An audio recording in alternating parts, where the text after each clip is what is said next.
से जब वाजपेयी जी पाकिस्तान गए 7 हिंदू लड़कों को मार दिया उस वक्त पाकिस्तान की बंदूक ने। और मैंने जाके रतन कुमार बलजराला में जो 7 बहनों का भाई था, मैंने जाके पहाड़ी चढ़ के लकड़ी दी है उसको। आज ये हमें बताते हैं। कोट डारा जहां हिंदू मारे गए, चिट्टी सिंहपुरा जहां सरदार मारे गए, नंदीग्राम जहां पंडित कश्मीरी पंडित मारे गए हैं, छात्रू ठकराई जहां पर बारात को मारा गया, अभी तक वो दुल्हन आज 20 साल की विधवा है, वो उसी दिन विधवा होगी। ये सब हमने देखा है, जेला है। मेरे अपने डैडी के मामा जी उनको मार दिया, मेरे डैडी के चचेरे भाई उनको मार दिया। ये सब हमने देखा। मैंने देखा है जब साला सुरनकोट में 19 लोग एक ही घर के, जब सरेंडर्ड मिलिटेंट और कुछ आर्मी के लोगों ने उनको मार दिया। गलतियां तो सबसे होती हैं, इसका मतलब ये तो नहीं कि सारे आर्मी वाले खराब हैं। अगर 2 ने गलती की और जब उनको मारा, उसमें एक मेरी बहन, उसके पेट में गोली लगी थी और वो बच्चा उसका पेट से हाथ उसका बाहर आ गया था जब उसको दफनाने के लिए जा रहे थे। अरे हमने बहुत बुरे वक्त देखे हैं, मगर हम चाहते हैं ये खून खराबा बंद हो, हमेशा के लिए बंद हो। हम चैन से रहे, आराम से रहे, मगर ये नहीं चाहते। ये चाहते हैं पाकिस्तान के साथ हमारा झगड़ा रहे, हिंदू मुस्लिम करते रहें, जिन्ना जिन्ना करते रहें। अब तो जिन्ना को छोड़ के अब तो बाबर को याद करते हैं, अब तो औरंगजेब को याद करते हैं। अरे औरंगजेब आज से 500 साल पहले था, बाबर 800 साल पहले था। हमारा उसके साथ क्या लेना देना? आप उसको क्यों याद करते हो? क्या आपके पास लोगों को देने के लिए सड़कें नहीं है, पानी नहीं है, बिजली नहीं है? हम पूरे मुल्क को बिजली देते हैं, मगर हमारे खेतों में पानी चढ़ाने के लिए बिजली नहीं होती, हमारे कनालों में पानी नहीं होता, हमारे बच्चे दरबदर हैं, मुसीबत में हैं। हमारी बहनें, हमारी माएँ देखती रहती है कि कहीं मेरा बच्चा वापस आ गए वक्त पे, कहीं ये नशा तो नहीं करता है, क्या होगा इसका? तो इसलिए मैंने कहा आज कोई इलेक्शन का वक्त नहीं, मैं आपसे वोट मांगने नहीं आई हूँ।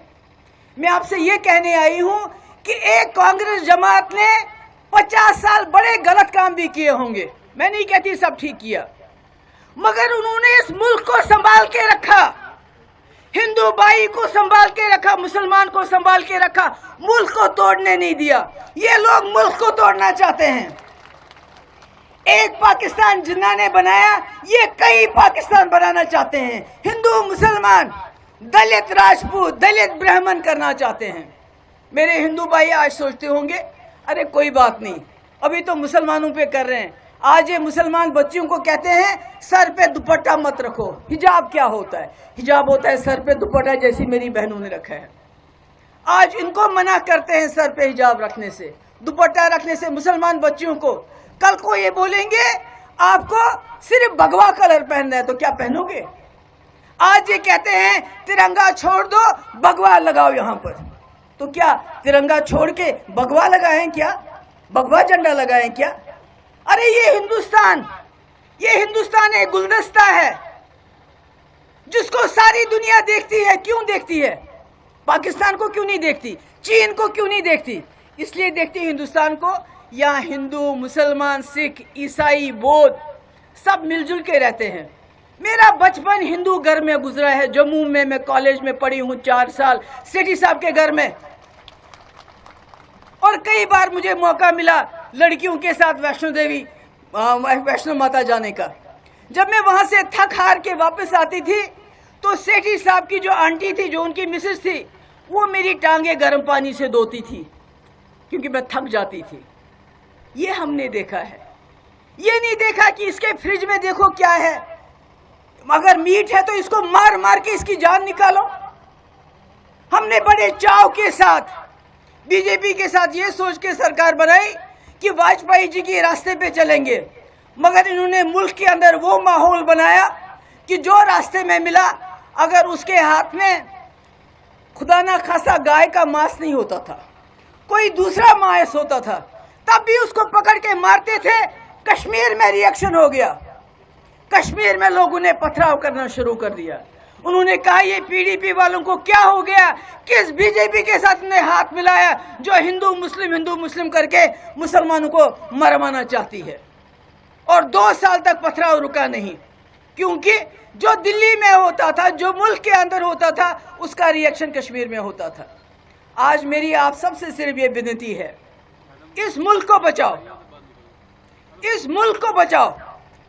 आप लोग बचा सकते हैं, क्योंकि पहले भी यहाँ कहा मेरे साथियों ने कि गांधी जी ने कहा था मुझे जम्मू कश्मीर से एक उम्मीद की किरण नजर आई। और अगर आज बीजेपी को कोई हरा सकता है, इलेक्शन की बात नहीं मैं कर रही हूँ, अगर उनका कोई तोड़ कर सकता है तो जम्मू के लोग कर सकते हैं। जम्मू के लोगों की बर्बादी हो गई। बताओ 370 के बाद दुकानदारों से पूछो, बर्बाद हो गए हैं, दरबार मुंह बंद क्यों? जब पूछते हैं इनसे सवाल बीजेपी वालों से, कहते हैं कश्मीर को ठीक करना है। अरे क्या कश्मीर को ठीक करोगे? तुमने तो जम्मू भी बर्बाद कर दिया, तुमने तो लद्दाख भी तबाह कर दिया। अभी डिलिमिटेशन को देखिए, आप लोगों को अंदाजा होना चाहिए, जो एक कॉन्स्टिट्यूंसी को ठीक तरह से बांट नहीं सकते वो मुल्क का क्या कर रहे होंगे। एक कॉन्स्टिट्यूंसी होता है ना, एक घर होता है, उसको किस तरह रखना है, इन्होंने उसकी बर्बादी की। उधर का इलाका इधर, इधर का इलाका, इन्होंने आपका नहीं सोचा। इन्होंने सिर्फ अपने कैंडिडेट्स का सोचा कि हमारा कैंडिडेट कैसे जीते, क्योंकि हर वक्त झूठ,